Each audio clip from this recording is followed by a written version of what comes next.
Bismillahirrahmanirrahim. Assalamualaikum warahmatullahi wabarakatuh.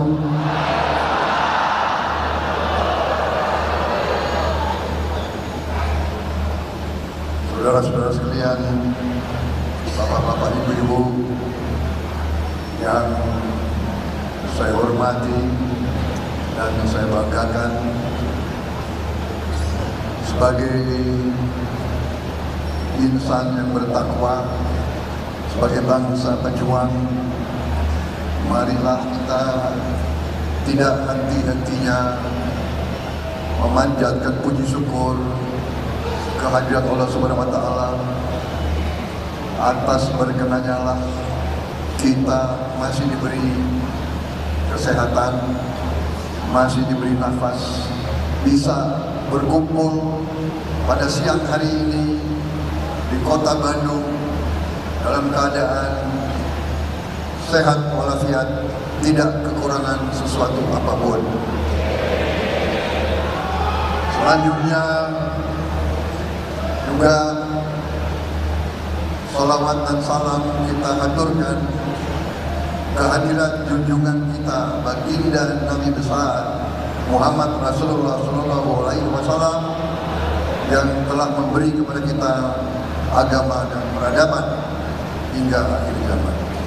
Saya pada kesempatan ini ucapan terima kasih atas kehormatan yang diberikan kepada saya diundang di rapat kerja daerah Abdesi Jawa Barat pada hari ini.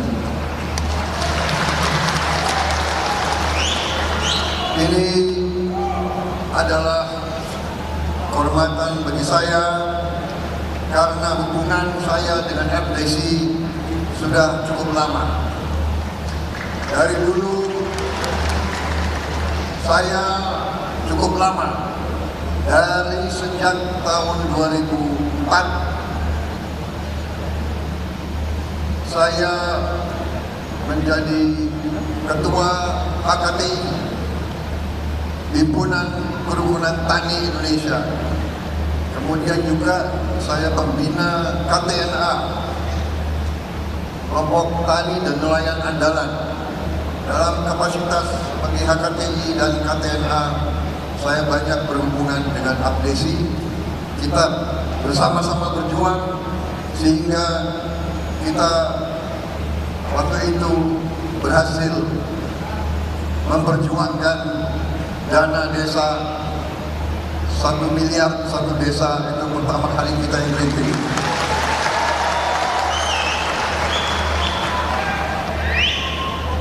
Alhamdulillah cukup berhasil, walaupun saya mengerti dan saya paham masih banyak yang perlu diperbaiki. Kita perlu mungkin memberi wewenang, memberi peran dan kekuasaan lebih besar kepada para kepala desa untuk menentukan penggunaan dana tersebut tanpa terlalu banyak pengaturan dari atas.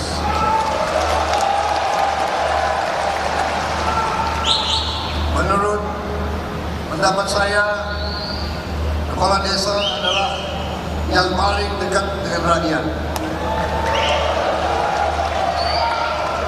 Kepala desa dipilih langsung oleh rakyat. Kepala desa tinggal di tengah-tengah rakyat di desanya. Karena itu kepala desa yang paling mengerti kesulitan rakyatnya sendiri. Dan memang benar, kalau kita mau membangun negara yang besar, negara yang kuat, negara yang makmur, kita harus mulai dari bawah. Kita harus mulai dari kesatuan rakyat yang paling bawah adalah desa. Untuk itu, terima kasih saya diundang di tengah-tengah para kepala desa Jawa Barat, karena memang saya sekarang sudah jadi warga Jawa Barat. Saya tinggal di Bogor, di Bojongkoneng, dan karena itu sudah sejak berapa tahun saya menjadi warga Jawa Barat, dan saya selalu merasa aman, nyaman, dan merasa di tengah-tengah keluarga sendiri kalau saya berada di Jawa Barat. Tapi sekarang pada kesempatan ini saya diundang sebagai Menteri Pertahanan. Jadi saya harus bicara tentang pertahanan. Tapi saudara-saudara, pertahanan negara yang paling kuat, pertahanan negara yang paling dasar dan azasi adalah kekuatan rakyatnya sendiri.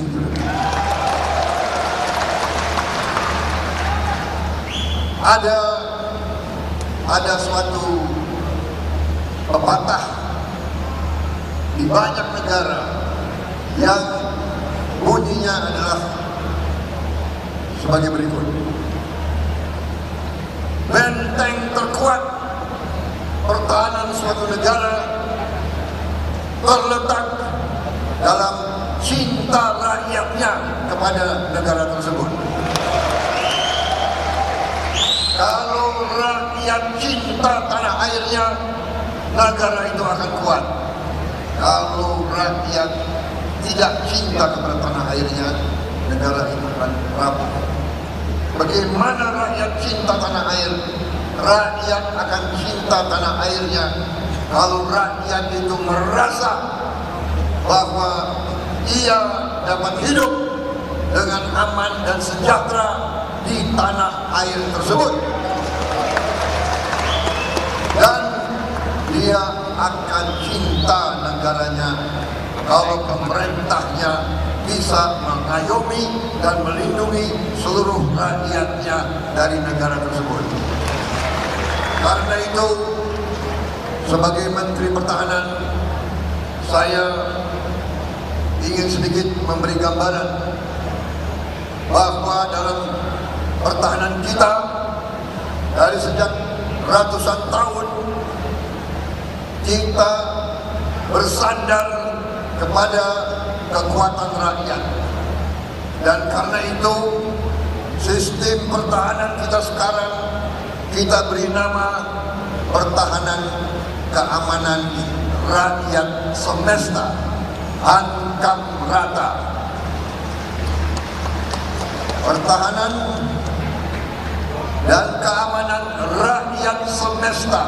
Jadi dalam sistem kita seluruh rakyat Indonesia adalah pertahanan Indonesia.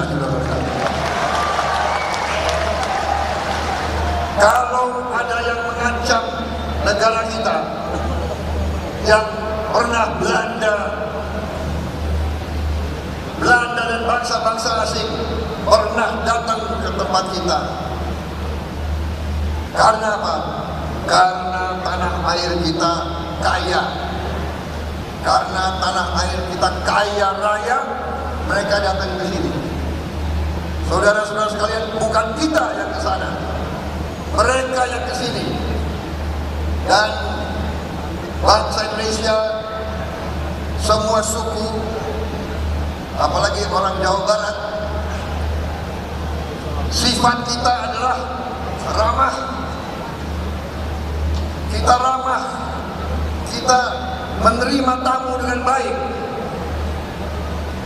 Repotnya kalau tamu itu datang dan tidak mau pergi-pergi, itu yang repot. Waktu Belanda datang mau dagang. Belanda datang mau dagang, kita terima dengan baik karena sifat kita adalah ramah. Benar Bu? Ramah kan? Coba kalau ada tamu datang ke rumah ibu, pasti ibu terima dengan baik, benar ya? tetangga pinjam gula, benar. Kalau kurang beras pinjam beras, itu sifat kita. Tapi sifat bangsa lain. Sudah kita terima dengan baik, katanya mau dagang, nggak mau pulang. Lama-lama dia jajah kita. Jadi bapak-bapak, saudara-saudara sekalian, ibu-ibu, kita tidak boleh lengah, kita tidak boleh terlalu lugu. Tahu singkatan lugu? Lugu tahu singkatannya? Lugu singkatannya tuh lucu dan goblok. Kita tidak boleh. Kita tidak boleh lagi bisa dibohongi oleh bangsa-bangsa lain.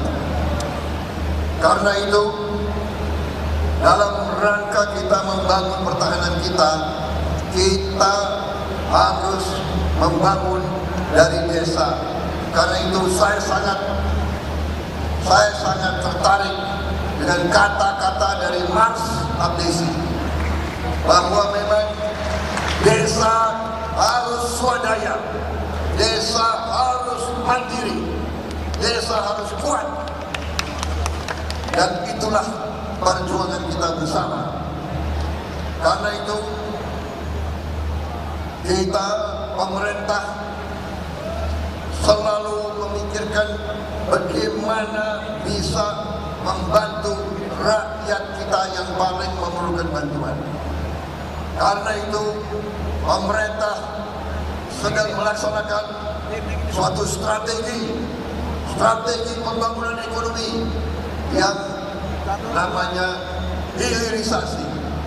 Hilirisasi artinya kita sekarang tidak mau jual kekayaan kita, sumber alam kita tidak mau lagi jual murah kepada bangsa asing.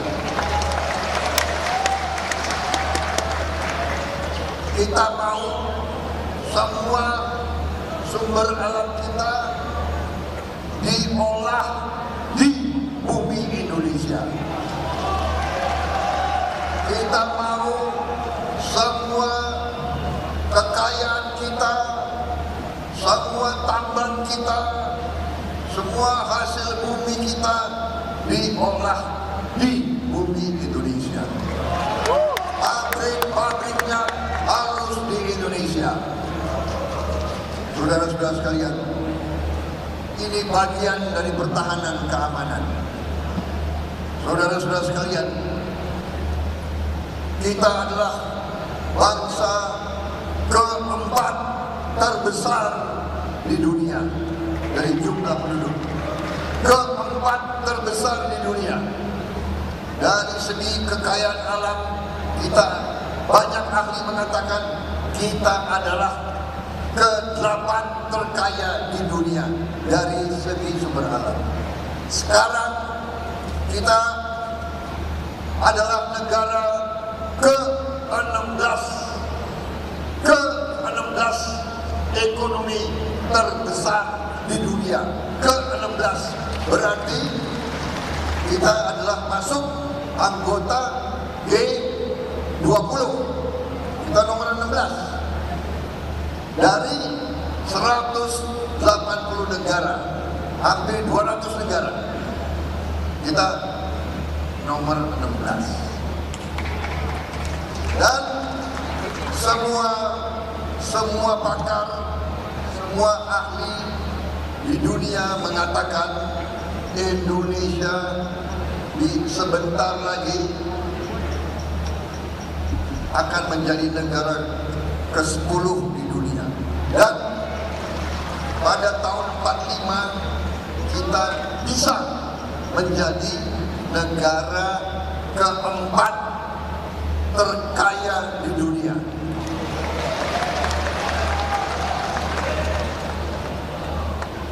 Tetapi ada tetapinya. Tetapi tergantung dua hal. Satu, bisa nggak kita menjaga kekayaan ini? Bisakah kita mengelola kekayaan ini? Itu yang pertama. Yang kedua, bisa tidak pemimpin-pemimpin kita rukun, pemimpin kita bersatu? Kalau pemimpin kita bersatu, seluruh rakyat juga bersatu. Kalau pemimpin kita rukun, seluruh rakyat kita akan rukun. Kita akan menjadi negara yang kuat, dan akhirnya kita akan menjadi negara yang makmur dan negara yang kaya. Dan itu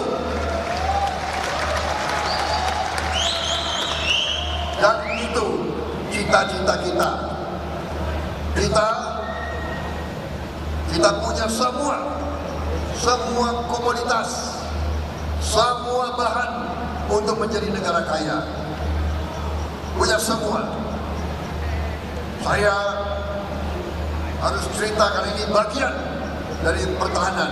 Pertahanan itu kekuatan negara. Kekuatan suatu negara terdiri dari beberapa hal.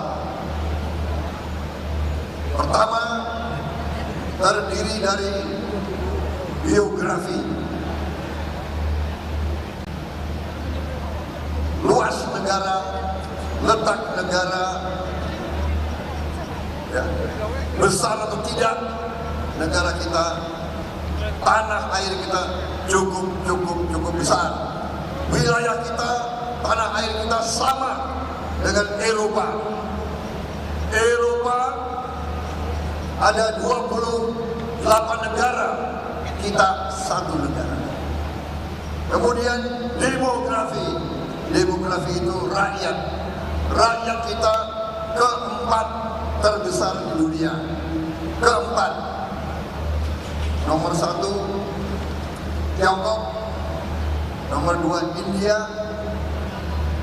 nomor 3 adalah Amerika, nomor 4 Indonesia. Saudara-saudara sekalian, selain geografi, demografi, sumber daya alam, kemudian ekonomi, sumber daya alam, kita punya hampir semua. Coba ditayangkan 21 komoditas yang kita punya. Kita punya 21 komoditas yang sangat dibutuhkan oleh dunia. Kita punya batu bara, nikel, timah, tembaga, boksit, besi baja, emas dan perak, aspal, minyak bumi, gas bumi. Kita produsen kelapa sawit terbesar di dunia. Kelapa sekarang dibutuhkan oleh seluruh dunia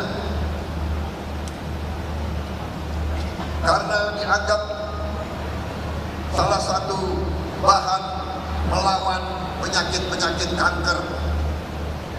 Karet, biofuel, BBM nanti Indonesia nanti tidak perlu import BBM lagi. Kita akan menghasilkan BBM dari bumi Indonesia.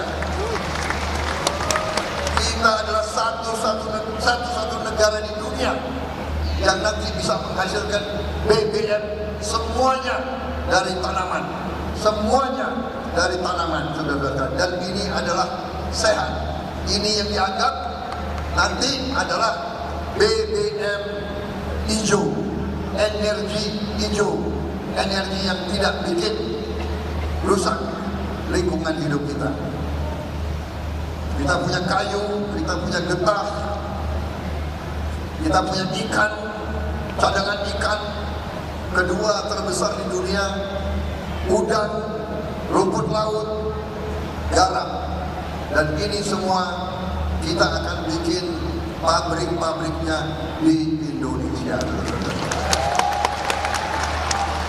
Nanti mobil-mobil di seluruh dunia, mobil-mobil akan menjadi mobil listrik. Mobilnya akan pakai baterai. bahan baterai itu apa? Nikel, kobalt. Siapa yang punya nikel terbesar di dunia? Indonesia. Jadi sebentar lagi masa depan anak-anak kita dan cucu-cucu kita akan sangat gemilang, akan sangat cerah. Kita nanti akan bikin mobil, bukan beli mobil dari luar. Saudara-saudara, saya sebagai Menteri Pertahanan sudah merintis, kita sudah produksi Jeep buatan Indonesia sendiri. Jeep buatan Indonesia yang kita buat di Jawa Barat, dibuat oleh Pindad. Namanya adalah Mau. Itu nama yang diberi oleh Bapak Presiden Jokowi sendiri. Mau, karena dibuat di Jawa Barat, namanya adalah nama Jawa Barat. Nama Sunda Mau. Mau artinya harimau. Sebagai lambang dari Jawa Barat, Siliwangi. Saudara-saudara sekalian, ini contoh. Kita sudah mulai membuat Jeep Indonesia. Insya Allah awal tahun depan produksinya akan massal. Dan selanjutnya kita akan buat mobil-mobil, bus-bus, truk-truk, motor-motor buatan Indonesia sendiri.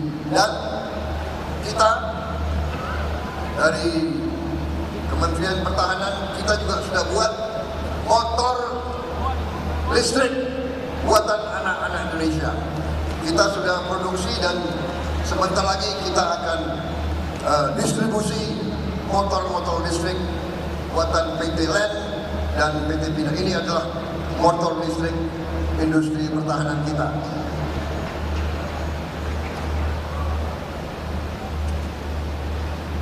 Jadi Bapak-bapak, ibu-ibu kepala desa, saudara-saudara, sebagai pemimpin yang paling dekat sama rakyat, saudara-saudara wajib mengetahui apa yang dilakukan oleh industri pertahanan, saudara-saudara sekalian. Kita sekarang sudah akan buat kapal perang buatan Indonesia sendiri.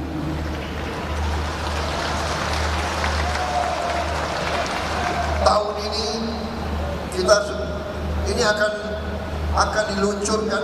Ini sudah mulai dibangun di Surabaya. Fregat ini kita beri nama proyek fregat merah putih. Fregat pertama yang dibangun di Indonesia, dan tahun depan akan diluncurkan fregat buatan Indonesia ini. Kita juga sudah bikin kapal-kapal besar, kapal rumah sakit, kapal helikopter sudah kita bangun dan sudah dibeli oleh negara-negara lain. Filipina sudah beli, Uni Emirat Arab sudah juga beli. Jadi ini bapak-bapak kepala desa, ini dalam rangka kita membangun pertahanan kita. Desa sebagai sumber pangan adalah sangat vital. Kita boleh punya alat yang paling hebat, kalau tidak ada beras, kita nggak bisa bikin apa-apa. Tentara kalau mau perang harus ada beras dulu, harus ada makan dulu, benar? Kalau tidak beras ya jagung, kalau tidak jagung, singkong, bohong. Harus sagu.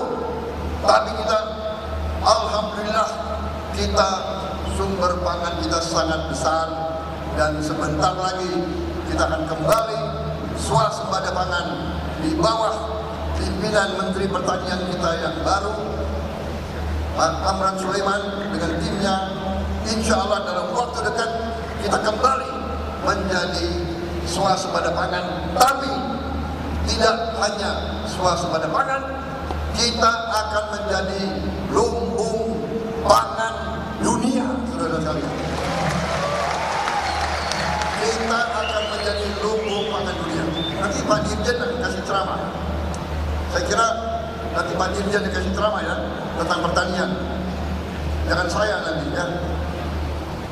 Tapi saya cerita saja bahwa tidak bisa dipisah antara pertanian dan pertahanan. Tidak bisa. Ini semua tadi saya kasih slide. Geografi, demografi, sumber alam, ekonomi, sosial, politik, ini semua bagian. Baru militer, geografi, demografi, sumber alam, ekonomi, politik, baru militer, baru jiwa, psikologi. Jadi saudara-saudara, kita ini berhubungan.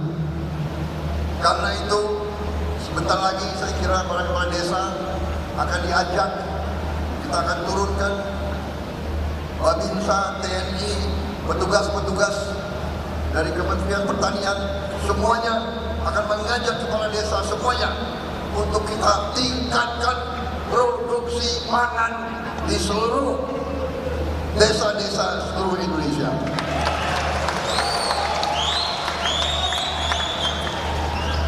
Panitia, saya dikasih waktu berapa lama?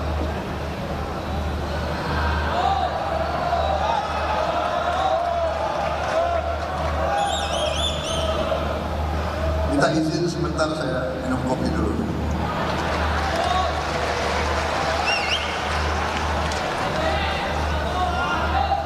Berapa? Beri waktu berapa? 5 menit lagi? Baik, saudara-saudara, saya sebetulnya ingin, dan saya kalau udah dikasih panggung ini saya bisa bicara 2-3 jam. Tapi saya harus hati-hati karena nanti disemprit, karena tidak boleh kampanye. Karena saya selain Menteri Pertahanan, saya sudah resmi menjadi calon presiden.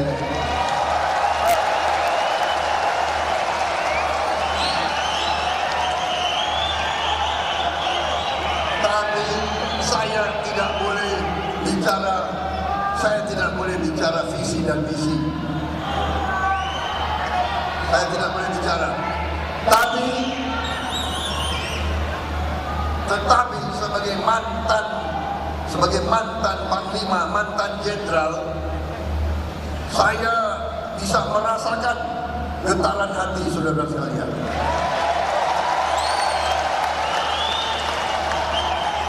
Dan saudara-saudara pasti bisa merasakan getaran hati saya. Tolong kalau ada wartawan, ada Bawaslu ya. Saya tegas di sini. Saya tidak minta dukungan dari saudara-saudara di sini. Ya. Tolong dicatat. Saya tidak minta dukungan kepala desa Jawa Barat di sini. Pada hari ini. Tapi saya berharap kan gak dilarang. Saya berharap dan saya berdoa bahwa saudara tidak lupa dengan saya.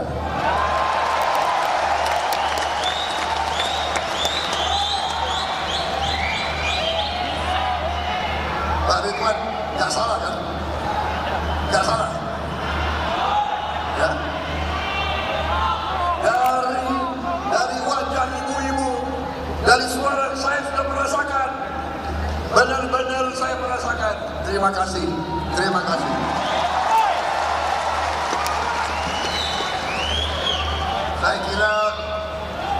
Gak usah panjang lebar lagi ya saya bicara ya. Udah. Jadi zaman sekarang pemimpin itu jangan terlalu banyak bicara lah.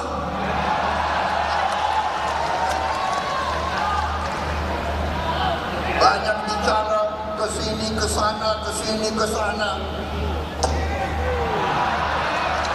Yang jelas apa untuk rakyat?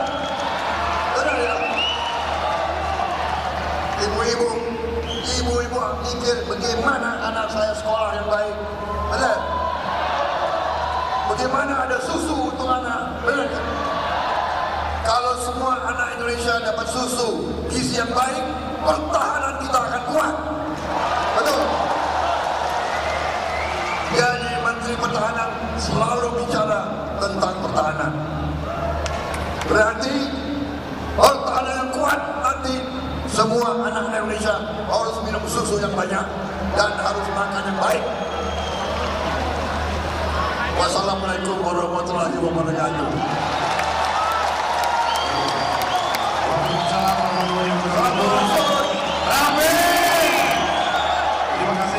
Terima kasih Jawa Barat, terima kasih rakyat Jawa Barat, terima kasih. Hati saya terima kasih.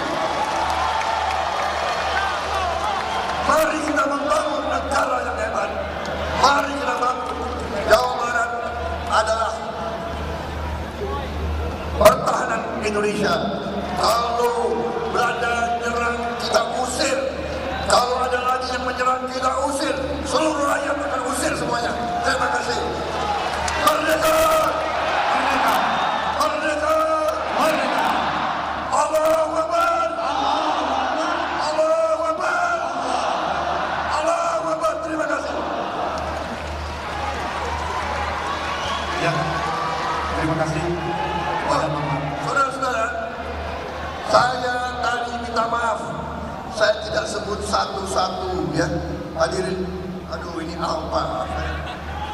Padahal udah dikasih nih daftarnya. Saya mohon tidak tersinggung ya. Karena saya langsung merasakan semangat kalian, saya mau langsung bicara. Minta maaf tadi saya tidak sebut. Tapi hadir di sini hampir banyak tokoh-tokoh Jawa Barat. Hadir di sini Gubernur Jawa Barat 2018-2023 Kang Ridwan Kamil.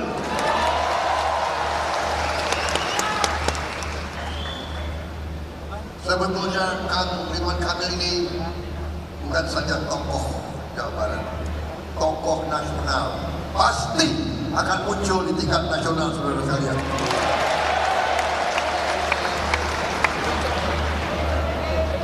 Feeling saya sering tepat. Jadi saya punya feeling ini Ridwan Kamil ini akan muncul dalam sejarah bangsa Indonesia.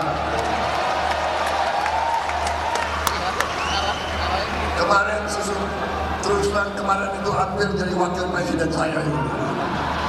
Tapi yang tetap emas dibuang di mana saja tetap emas, saudara. Kemudian Kang Deddy Mulyadi, tokoh badan hukum.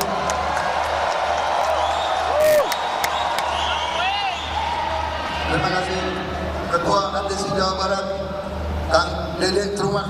Terima kasih luar biasa. Semuanya terima kasih, Profesor Nanat semuanya. Kemudian Pak Taufik Ketua DPRD Jawa Barat. Saya tinggalkan buku-buku saya untuk dibaca, dipelajari. Dan sampai kita jumpa kembali di tempat yang lebih baik lagi, saudara sekalian. Terima kasih kepada Bapak Haji Prabowo Subianto.